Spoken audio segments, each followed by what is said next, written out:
Magandang gabi, Pilipinas.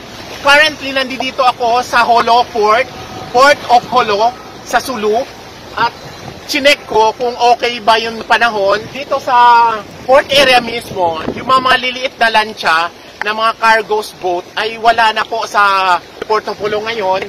May natitira na lang dito ay malalaking barko. Dalawang malaking barko, bibiyahe ngayon patungong Zamboanga City. Aalis sila bandang alas 8 ng gabi. At nakikita ko din na gumigewang-gewang. So napakalakas po ng current dito sa port area ngayon. Antabayanan natin kung itong dalawang barko ay matutuloy ba paalis papuntang Zamboanga City ngayong gabi.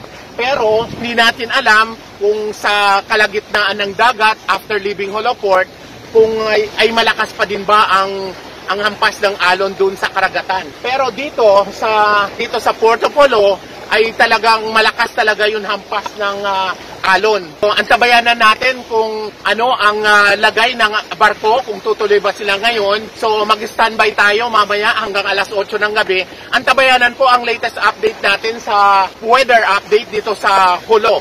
Paalala po sa ating mga kaibigan na maliliit, kung sakaling ay kayo ay nagbabalak kung pumunta dito sa Jolo Port, currently, sa tingin ko at tansya ko, medyo hindi talaga kaya ng maliliit na lansya.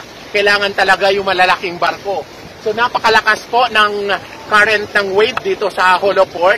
So mag-iingat po mga kababayan, mag-iingat po mga kapamilya, at especially masama po yung panahon, ay inaasahan natin medyo lalaki pa yung alon dito. Kanina po ay pumunta kami dito around 6:05, medyo hindi pa ganito kalaki yung alon. As the time goes on, ay lumalaki po yung alon dito sa Port of Jolo. Yan muna po ang update natin. Ako si Nicky Butlangan para sa News Pilipinas Channel.